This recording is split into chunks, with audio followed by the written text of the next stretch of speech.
Hello বন্ধুরা, সবাই কেমন আছেন? আশা করছি সবাই ভালো আছেন, ভালো থাকবেন। তো কুকিং উইথ সুনিতার চ্যানেলে আজকে এই যে এখানে একটা বাঁধাকপি আছে মিডিয়াম সাইজের, দুটো আলু আছে, একটা টমেটো আছে, আর এই যে এখানে আমার নিউট্রেলা আছে। এই যে প্যাকেটটা খুলিনি এখনো। আমার যতটা নিউট্রেলা সয়াবিন যতটা লাগবে প্রয়োজন মতো নেব। এই বাঁধাকপি সয়াবিন আলু দিয়ে একটা তরকারি করব। তো ঠিক আছে, আমি সবগুলো কেটে ফিরে আসছি রান্নায়, দেখতে থাকুন বন্ধুরা। এই দেখুন, আমি এখানে এক বাটি সয়াবিন নিয়েছি, একটা বাটিতে আলু একটা কেটে রেখেছি, দুটো আলু নিয়ে একটা আলুই নিয়েছি, আর বাঁধাকপিগুলো এই যে এইভাবে কেটে নিয়েছি, ডুমো ডুমো করে এটাও কেটেছি, বড় বড় করে কেটেছি যেহেতু তরকারি করব। মানে একটা আলু সয়াবিনের সঙ্গে আলাদাভাবে একটা তরকারি হবে, মানে অন্যরকম ভাবে, তো ওই জন্য এরকম বড় বড় করে কেটেছি। আর একদম মানে কি বলবো, ঠাসা বাঁধাকপিটা একদম খুব টাইট ছিল, এই যে ডুমো ডুমো করে কেটেছি এইভাবে। ও সিদ্ধ হয়ে গেলে অটোমেটিক এগুলো খুলে যাবে। তো কেটে ধুয়েও নিয়েছি, এবারে সিদ্ধ করে নেবো, আগে ভাপিয়ে নেবো বাঁধাকপি আর আলুটা। এবারে গ্যাসটা জ্বালিয়ে নিচ্ছি, কড়াইটা বসিয়ে দিচ্ছি, বাঁধাকপি আর আলুটা আগে ভাপিয়ে নেব। একসঙ্গে ভাজা করবো না আজকে, আলুটা বাঁধাকপির সঙ্গেই ভাপিয়ে নিচ্ছি দুটোই।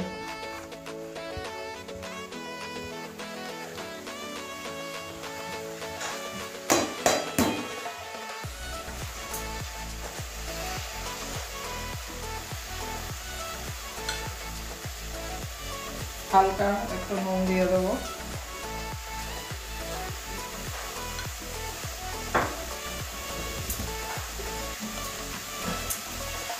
পায়রাগুলো একটু জল লাগছে। এবারে জল দিয়ে দিচ্ছি, একটুখানি জল দিয়ে দেবো।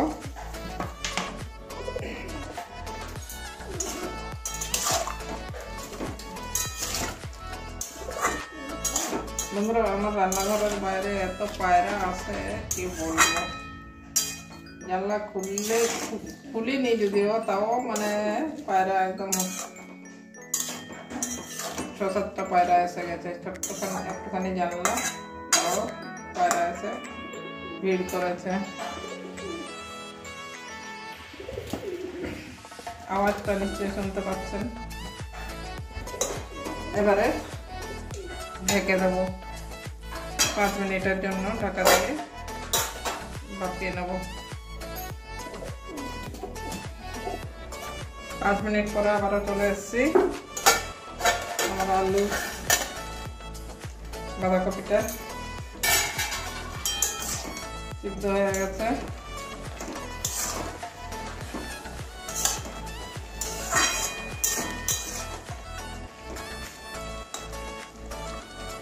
এখন আলুটা সিদ্ধ হয়ে গেছে, ভেঙে যাচ্ছে। আলু সিদ্ধ হয়ে গেছে মানে বাঁধাকপিও সিদ্ধ হয়ে গেছে। এই যে আবারও রান্না করা হবে। তো এবারে নামিয়ে নেব, নামিয়ে একটা ঝুড়ির মধ্যে এটা ঢেলে নেব, সসপ্যানের উপরে একটা ঝুড়িতে ঢেলে দেবো।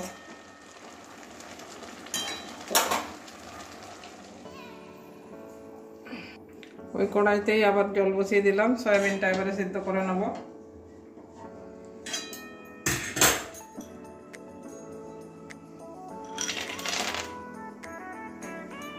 অল্পই দিচ্ছি সয়াবিন, বেশি দিচ্ছি না, কারণ 2জন মানুষের খাবো। আর এটা রেখে দেবো, তাড়াতাড়ি জলটা আমার বেশি হয়ে গেছে, যদিও ফুলে গেলে বেশি বেড়ে যাবে। এখন এবারে ঢাকা দিয়ে এটাও সিদ্ধ করে নেবো 3-4 মিনিট। 3-4 মিনিট পরে চলে আসলাম, আমার সয়াবিনটা এই যে ফুটে গেছে।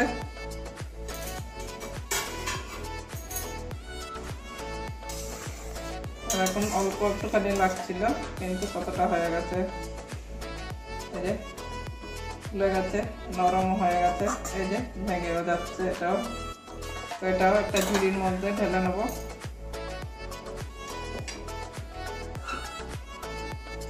আবারও কড়াই দিয়ে নিয়ে এসেছি, এবারে আবারও গ্যাস জ্বালিয়ে দিচ্ছি।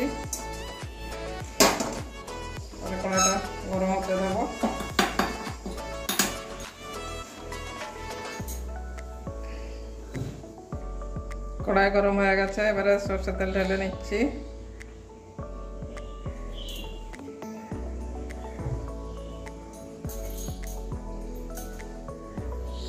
তেল গরম হয়ে গেছে, এবারে ফোড়নে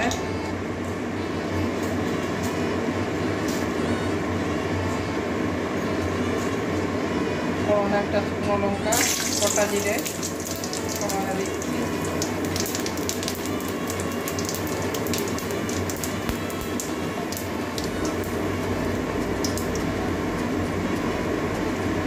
ছোট ছোট রসুন ছিল, এগুলো তো আর মানে এগুলো বাটিনি, এগুলো এমনি দিয়ে দিচ্ছি।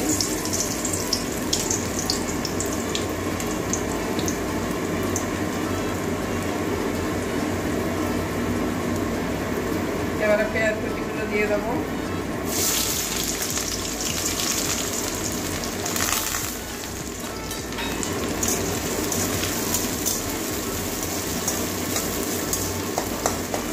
পেঁয়াজটা লাল লাল করে ভেজে নেব।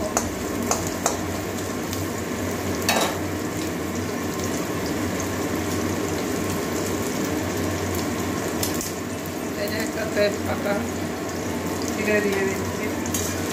আজকে গোটা গরম মশলাটা দিচ্ছি না, দিলেও দেওয়া যায়, কিন্তু দিলাম না গোটা গরম মশলা।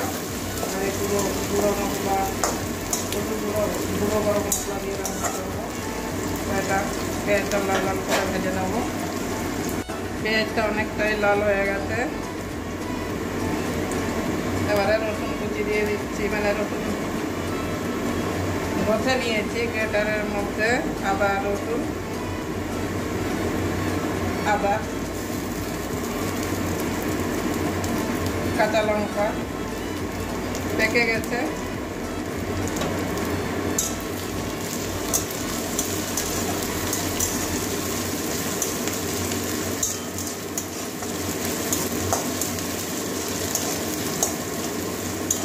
আদা রসুনের কাঁচা গন্ধটা যাওয়া পর্যন্ত কষাবো।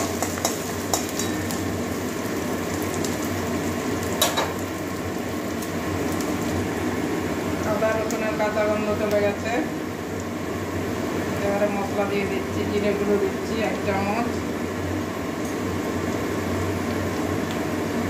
ধনে গুঁড়ো দিচ্ছি 1 চামচ, কাশ্মীরি লাল লঙ্কার গুঁড়ো দিচ্ছি 1 চামচ,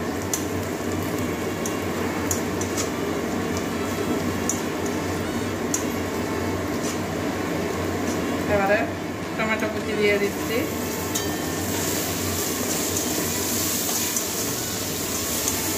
ভালো করে কষিয়ে নেব, টমেটোটা নরম হয়ে যাবে। নুনটা দিয়ে দেবো আগে, তাহলে টমেটো তাড়াতাড়ি। আগে আমার বাঁধাকপি আলুর মধ্যে নুন দেওয়া আছে, আমি অল্প পরিমাণে নুনটা দিয়ে দিচ্ছি।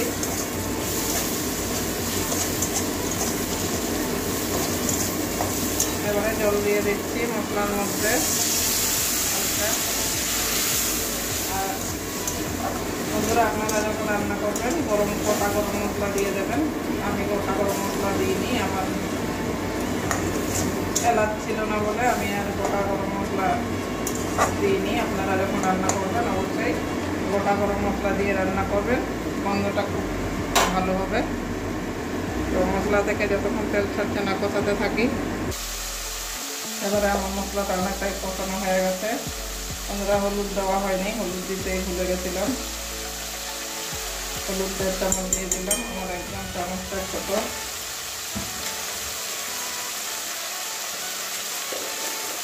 তার সঙ্গে 1 চামচ চিনি দিয়ে দিচ্ছি, টেস্টটা ব্যালেন্সে থাকবে। চিনি দিলে একটু ভালো লাগবে তরকারিটা।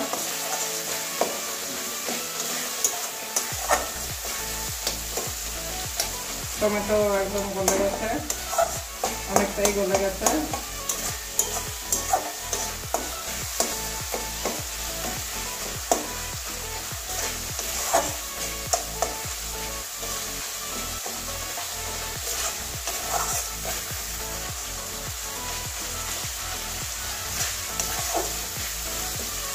এক মিনিট কষানো হয়ে গেল আমার হলুদ আর চিনি দেওয়ার পরে।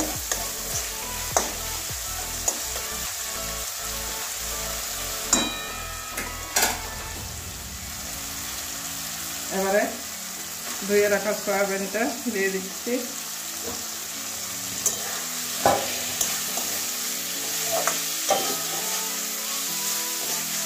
এটা 2-1 মিনিট কষিয়ে নেব ভালো করে।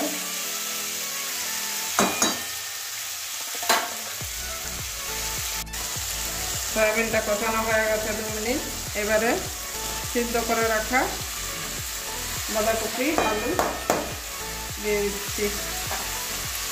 আবারও সবগুলো একসঙ্গে কষিয়ে নেব।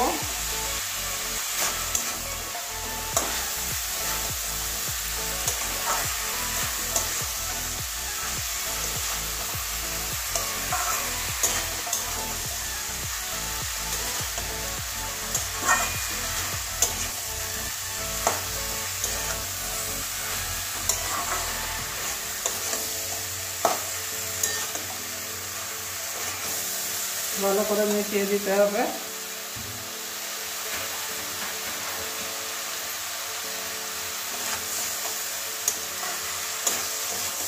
ভালো করে কষিয়ে নেব 2-1 মিনিট।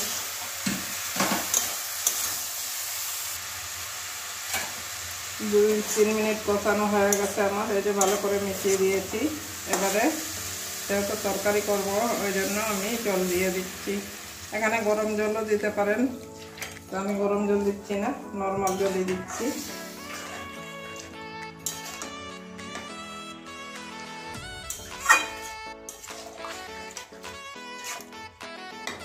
এবারে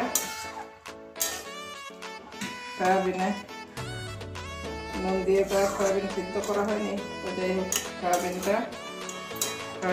সয়াবিনের মধ্যে নুন যতক্ষণ হচ্ছে না, ঢুকছে না, ততক্ষণ ঢাকা দিয়ে রাখবো। বেশি জল মানে বেশি করা যাবে না, বেশি জল দেওয়া যাবে না।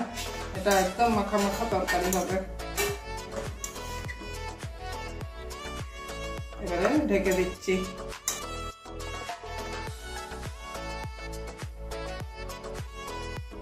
এবারে 4-5 মিনিট পরে চলে এসেছি। এখন আমার তরকারিটা এই যে এভাবে হয়ে যাচ্ছে।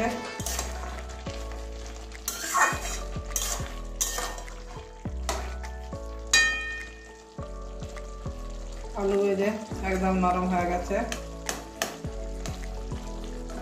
একটা ভেঙেই দিচ্ছি আলু কিন্তু তরকারির মধ্যে একটু ভেঙে ভেঙে দিলে তবে একটু টেস্টি লাগে। এবারে গরম মশলার গুঁড়ো দিয়ে দিচ্ছি 1/2 চামচ।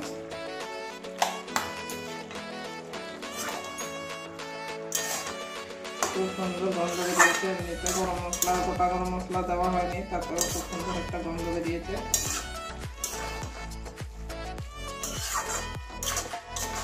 ভালো করে গরম মশলাটা মিশিয়ে নেব।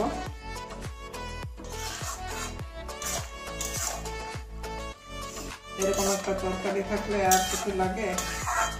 ভাত, রুটি, পরোটা, লুচি যা কিছুই সঙ্গে খান না কেন সব কিছুতেই যাবে। যেহেতু ঝাল খেতে ভালোবাসেন, লঙ্কার গুঁড়ো একটু দিয়ে দেবেন, ঝাল লঙ্কার গুঁড়ো। এবারে নামিয়ে একটা বাটির মধ্যে ঢেলে মানে বেড়ে দেখাচ্ছি। এবারে নামিয়ে নিচ্ছি। বন্ধুরা দেখুন আমার সয়াবিন আর বাঁধাকপি আলুর তরকারি একদম হয়ে গেছে।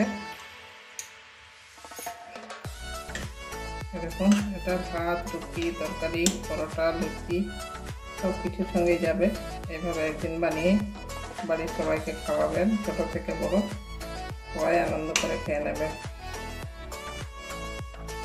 কেমন হলো আমার এই সয়াবিন বাঁধাকপি তরকারিটা অবশ্যই কমেন্ট করবেন।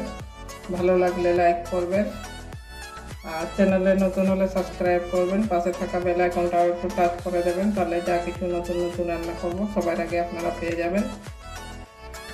শীতকাল তো চলেই গেল বলতে গেলে, এখন আবার সিজনে যেটা পাওয়া যায় সেটাই তো রান্না করতে হয়। তো ঠিক আছে, আজকের জন্য এটুকুনো, একটু বেশি বকবক করি বন্ধুরা। আজকের জন্য এটুকুনই, আবার অন্য কোনো দিন অন্য রান্না নিয়ে আসবো। ততক্ষণের জন্য সবাই ভালো থাকবেন।